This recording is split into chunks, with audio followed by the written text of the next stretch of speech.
Hello and happy spooky season. This is Let's Talk About Myths, baby. And I'm your host, Liv, a woman who abso-fucking-lutely loves spooky season.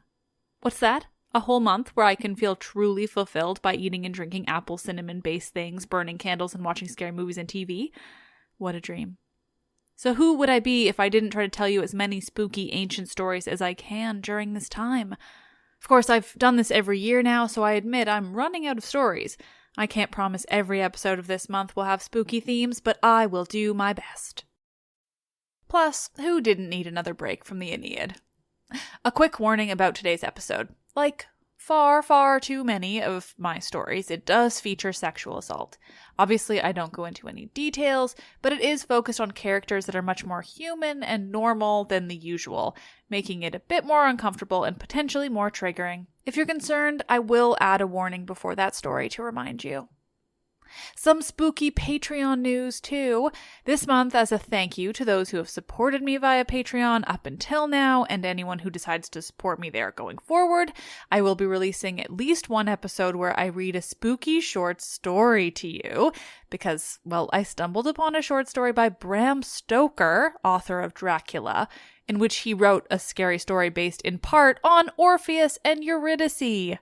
It's called The Castle of the King. I just recorded it and it was incredible, fun, crazy, spooky, and weird, and oh my gosh, I really enjoyed recording it, so patrons, stay tuned for that. And that's all in addition to the God of the Month episode that'll begin in October this month, as well as the series I'm recording with Jen and Jenny of Ancient History Fangirl, where we talk movies and TV, and also tell each other drunken myths. What a time we've had so far. So much Patreon content coming at you. So thank you all. What a thrill I get to do this for you full time without the stress of my job. It hasn't totally sunk in yet. I've only had a couple of days of freedom, but is it exciting going forward? So much new stuff. But that's enough of that. It's spooky season, damn it. This is episode 94, the Lycanthropic tale of Lycaon and other ghosts and werewolves. In the very, very early days of the ancient Greek world, or should I say the mythological ancient Greek world, there was a king in Arcadia named Lycaon. He's in the early days, we know, because he was a contemporary of Noah before Noah, the ancient Greek mythological character Deucalion, who, along with his wife Pyrrha, survived one of the many great deluges that happened across the ancient Mediterranean world in mythology. The Egyptians, and I think the Mesopotamians too, have a flood story.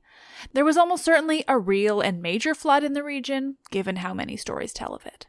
But this isn't the story of Deucalion and Pyrrha and the Great Deluge. It's the story of one of the very first werewolves, if not the official first.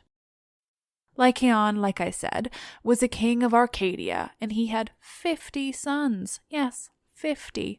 All from a number of wives, too. Seems like he was a real family man. According to some versions, Lycaon is also the father of Callisto, the woman Zeus assaulted, who was eventually transformed into a bear and placed in the stars. I've told her story before. Lycaon, like so many stupid Greek mythological men before him, was a really proud man. He considered himself above the gods. Oh, how many of ancient Greece's most violent and gory stories begin just like this. How did they not learn from those who came before them? Lycaon didn't learn, though, because there were none before him. He was the first to test the gods' patience in this way. According to Ovid's telling of the story, and others too, Lycaon was so early in the world of Greek mythology that he was part of the early ages of humanity. Ages that described certain types of humans that lived on the earth, who often had to be taken out for their crimes, their actions, their general inability to worship the gods in the way they're supposed to. Hence the deluge. But first, Lycaon. Zeus was so troubled by this early age of humanity that he headed down from Mount Olympus to the earth to see for himself, to see whether they were as bad as he'd heard. Were they all so proud, so full of hubris? Were they all just lost causes, not people who could be helped with their sins? Eventually, in his travels through this age of humans, Zeus arrived in Arcadia, where he found the king Lycaon. Along the way, though, Zeus found that the people were just as bad as he expected or as he feared. As Ovid tells the story in Metamorphoses, he describes Zeus telling the same story to the other Olympians. Zeus tells the Olympians that what he saw down on earth was so bad, he won't even bother to tell them about it. There was just so much sacrilege, he tells the Olympians. But nothing compared to his arrival in Arcadia at the home of Lycaon, who Zeus describes as a tyrant in his uninviting home. It was evening when he reached Arcadia, he tells the others, and night was about to fall. He told the Arcadians that he was a god, or he made it known to them in some way, and so they worshipped him in response. Lycaon saw this and laughed at the Arcadian people, heckled them for their worship of the god. He thought it was nonsense, pointless. He certainly wouldn't join in on the worship, he would only mock it. But the mocking only lasted so long. Lycaon instead let his pride, his overall shit personality, take control of his plans. He would test the god, test Zeus himself. Lycaon sought to test Zeus in his godliness. Just how divine was this man, he thought. Was he entirely infallible, or did he have some humanity deep, deep down?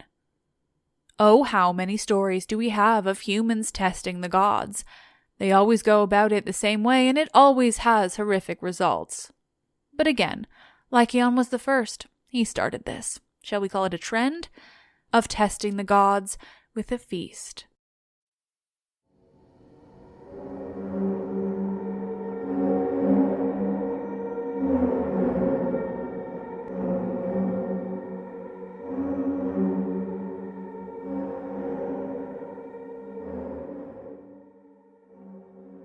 Who exactly it was that Lycaon killed, cut up, and attempted to serve as dinner to Zeus varies between versions of this tale. Did he kill a hostage he had from whatever recent war or battle might have taken place? According to Ovid, it was a hostage sent to him by the Molossians. Or was it his own son, a boy named Nyctimos? Or perhaps his grandson, Arcas, the son of Callisto and Zeus? Whoever it was that Lycaon killed for his plan to test the god, Zeus, he did it mercilessly before cutting the poor man into pieces and roasting him in the fire, and finally serving him on a platter to Zeus, who was at Lycaon's table for dinner as a guest. Zeus was not about to fall for this horrific trap. The instant the plate has been set down before him, Zeus leapt to his feet and raised his arm high in the air. A lightning bolt appears in his hand, and he aimed it. In a split second, the entire palace of Lycaon was burnt to the ground. Nothing left but smoldering rubble and smoke. Lycaon, though, wasn't the target of the lightning bolt. He ran as Zeus destroyed everything he had. He ran and ran until he reached some nearby fields. There, in the fields, panting and out of breath, Lycaon found himself howling. He tried to stop himself, to form words instead, but he couldn't. It was only more frantic howling that erupted from within him, no matter how hard he tried. Furious, Lycaon's howls transformed as he began to foam at the mouth and growl as the transformation was complete. Fur had grown over his whole body, his limbs transformed. He'd grown pointy, furry ears and fell to walk on 4 legs. Lycaon, because of his attempt to test Zeus, a stupid mistake, was transformed into one of, if not the first, werewolf. His personality remained unchanged. Lycaon was just as horrible and violent as a wolf than he was as a human, though his anger transferred to the local sheep rather than the humans or even the gods. He was not any wolf, though. His fur was gray, just as his hair had been when he was a human, and his eyes remained the same. They still had their human quality, their fierce gaze. Lycaon was, again, possibly the first instance of a werewolf in the world's mythologies. According to some, there's a werewolf first in the Epic of Gilgamesh, where there's a reference to a former lover having been transformed into a wolf. But Lycaon is certainly the most obvious example, a detailed example of a horrible man transformed into a wolf where he continues to terrorize the region. Lycaon is also where we get the word lycanthrope, literally a werewolf.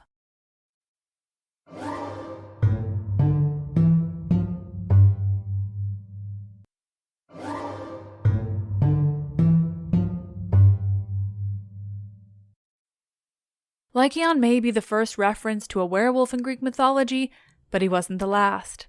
Patrons will remember last October when I released an episode of ghost and werewolf stories, but there are more than that.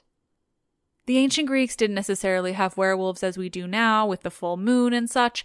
It was more so the general and often temporary transformation that makes these people werewolves. Stories of these transformations come in many forms.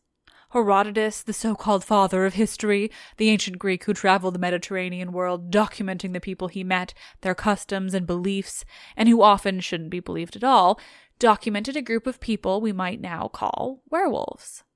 Herodotus tells of the people called the Neuri. He learned about them from the Scythians and Greeks living in Scythia, who explained to Herodotus that every year every one of the Neuri people would transform into wolves for just a few days, before transforming back. Herodotus doesn't have much more to say about this except that he says he doesn't actually believe this about the Neuri people, but that the Greeks and the Scythians who told him about it definitely believed what they said. Many of the stories from ancient Greece and Rome about what we might now call werewolves are also linked to what we would consider generally ghosts. While ghosts rarely come up in the mythology of the Greeks, they were certainly something many ancient Greeks believed in, believed they'd seen or heard about from others. According to the wildly fascinating and helpful sourcebook Magic, Witchcraft, and Ghosts in the Ancient Greek and Roman Worlds by Daniel Ogden, most of the stories of ghosts from the ancient Greek and Roman worlds fell into a number of categories of death. Categories that are so similar to how we understand the concept of ghosts today. Whether you believe in them or not, the explanation of how they might come to be is fairly universal. There are the oroi, people dead before their time. Obviously, this applies to a hell of a lot of people. Basically, if you didn't just die of old age, you could, in theory, come back as this type of ghost. It seems, though, these were typically depicted as ghosts of children or babies. Agamoi died before they could be married. Men could fall into this category too, but it didn't matter much for them. Women, of course, who died before they were married, essentially didn't live out any purpose to their lives, no matter how long they lived. They didn't get married and therefore didn't have children. What was even the point? Anyway, it was believed that women were far more haunting in this category.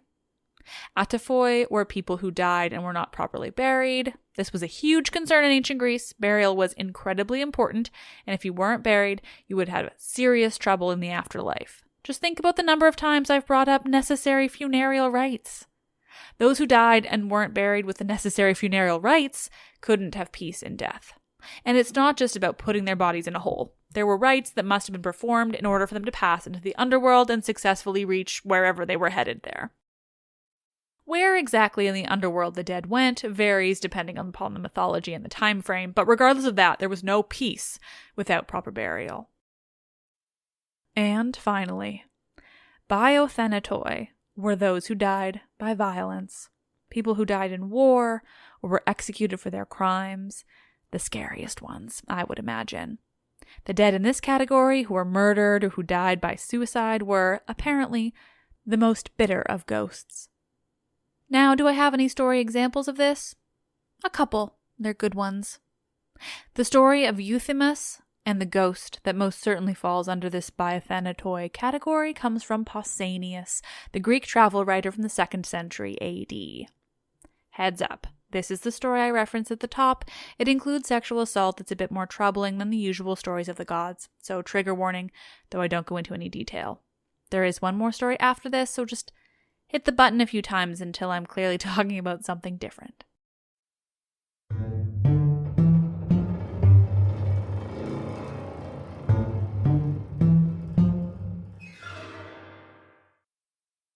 Euthymus was a man who traveled to Italy and Sicily and landed in Temesa, an ancient city on the Tyrrhenian Sea, but the exact location of which is still a bit of a mystery. There he learns of a story. It's said that when Odysseus and his men were traveling back from Troy on one of their many, many stops along the way, they arrived there in Temesa. One of Odysseus's men got drunk and raped a woman who was, notably, a virgin. For this he was punished. Shocking, I know. Consequences for one's actions. What a concept. I bet it was only because she was a virgin, not because she was raped. Anyway, regardless of how shocking it is that a man was actually punished for assaulting a woman, this sailor of Odysseus was indeed punished. He was stoned to death by the locals in Temesa, who were very angry for what he'd done. And I mean, good for them. He was stoned to death, and in death went on to haunt the absolute fuck out of these poor people. In his ghostly demon state, he was called the hero. The demon ghost hero laid waste to Temesa, killing its residents at random and in huge numbers.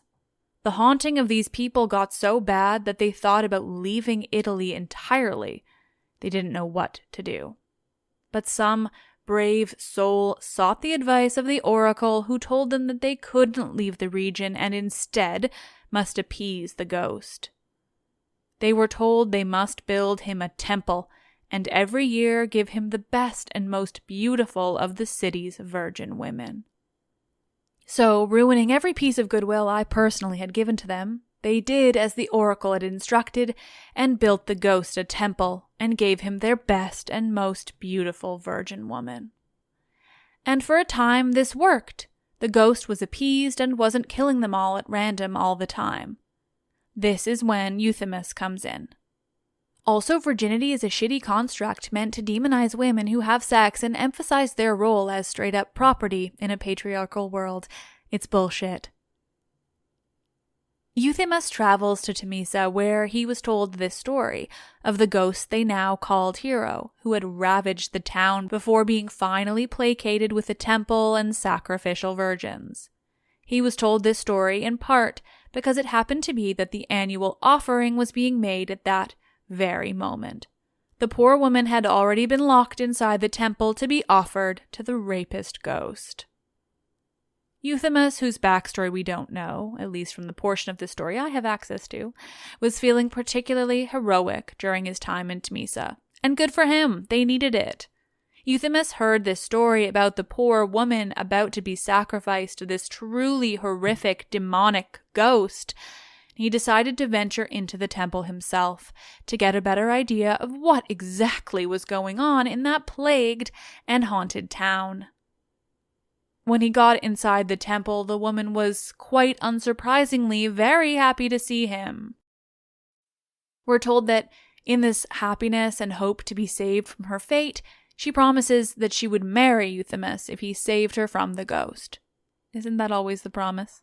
Anyway, there's the ancient patriarchy coming into play again. Can't save a woman from certain death unless she's promised to become your property in return. Regardless of the shitty way in which it comes about, Euthymus does save the woman before she can be sacrificed to the ghost. Or he plans to, when he'd done away with the ghost. He made his preparations and remained in the temple waiting for it to appear. When it does, we're told, with absolutely no details at all, that Euthymus defeats the ghost in a battle. Of course, what I wish we had is an intricate explanation of what the ghost looked like, how terrifying it was, how exactly a man could so easily defeat a ghost in battle, but we have none of that. Euthymus defeated the ghost, which fled the temple, fled the city, and eventually dove headfirst into the sea. Euthymus and the woman, we're told, had a very long and happy marriage. That's kind of nice. That, and Temesa was forever free of the horrible ghost. The women, I'm sure, rejoiced. At the very end of this story, Pausanias tells us that after the death of Euthymus, which may have come by some magical means itself or not have come at all, there was a shrine there in the city to him and his accomplishments. But it also included a shrine to the ghost hero, who was depicted there with a wolf skin, or perhaps as a wolf himself. And the shrine had a name inscribed, Lycas, which means wolfy. So there you have it, a ghost story that is also a werewolf story.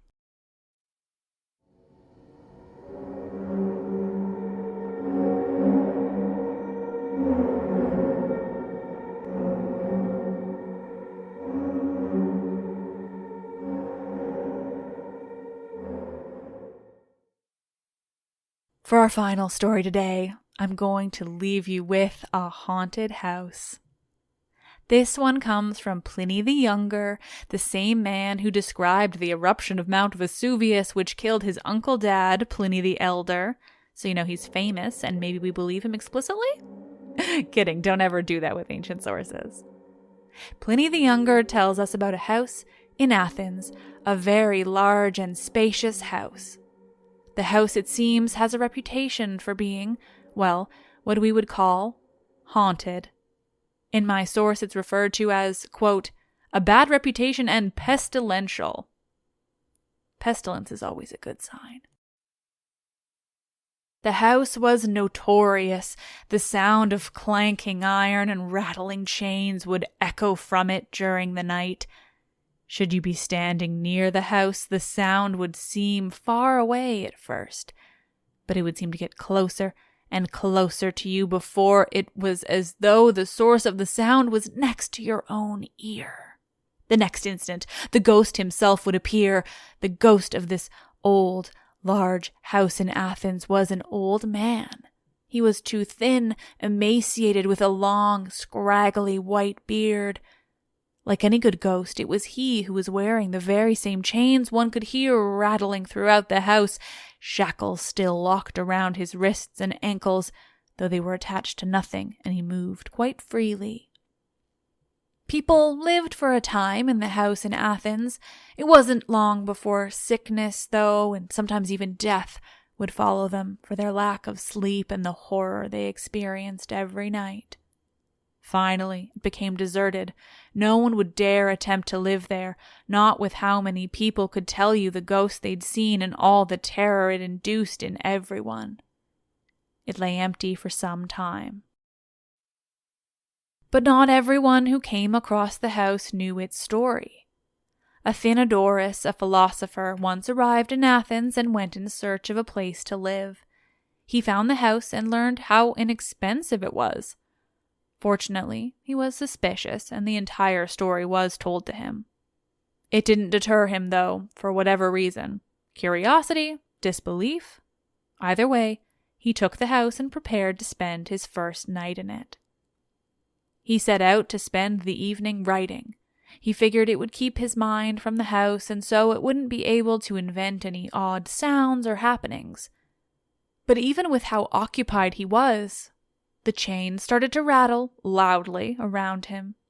He covered his ears, still attempting to block it out, but it only grew louder and louder, and finally Athenodorus couldn't avoid the horrible sounds of the ghost shackles. Athenodorus looked up from his writing and saw him, the ghost, exactly as described. The man stood above him, stringy beard hanging low, his body so thin you could see every vein, every bone. He was horrifying. But it seems Athenodorus couldn't be horrified, and he motioned to the ghost to just give him a minute before going back to his writing, ghost still standing close in front of him. Eventually, Athenodorus couldn't avoid the ghost any longer. He rattled his very loud chains just above Athenodorus's head, so he finally gave in, picking up his lamp and following the ghost. He followed the ghost through the house to the inner courtyard, where it, quite suddenly, disappeared. Athenodorus marked the spot. The next morning, he told the city officials about the spot and suggested they dig there. Sure enough, they found the bones of the man who haunted the home, chains and all, shackles still tightly around them. Bundling the bones up, They took them away and buried them correctly, and the ghost never again haunted the oh so infamous home in Athens.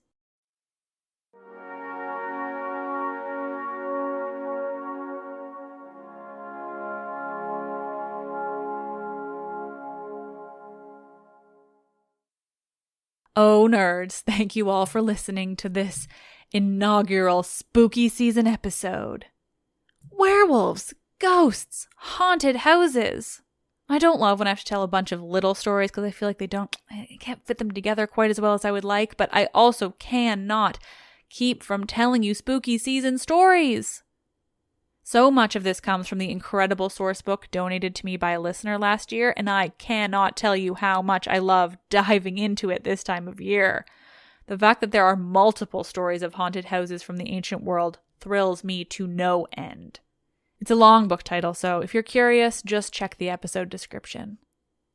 And like I've mentioned, I've only just begun my new life of all-the-time podcaster, so things are moving a little slowly in terms of sorting out scheduling and planning and the like, something I've never been able to do and probably still won't be able to do super well. I do hope to bring you more spooky episodes this month, as many as I can find enough content for. And patrons, stay tuned for the upcoming reading of Bram Stoker's short story, based in part on Orpheus and Eurydice, along with a number of other Patreon-exclusive episodes. I'm making up for lost time, I promise. You've been without much in the way of new content for some time, and I love you for how patient you've been. Now it will pay off. If you'd like to become a patron, it's just $5 a month for this bonus content with additional tiers of extra goodies if you're so inclined. You can now sign up for an annual membership too that saves you money. If you can't or don't want to be a patron, know that you're just as important of a listener. I couldn't do it without all of you. Listening for free is awesome and still helps me immensely. You are all the best. Stay tuned for fun new things now that I actually have the time to brainstorm and shit. Freedom. Thank you all so fucking much. I am Liv and I love this shit.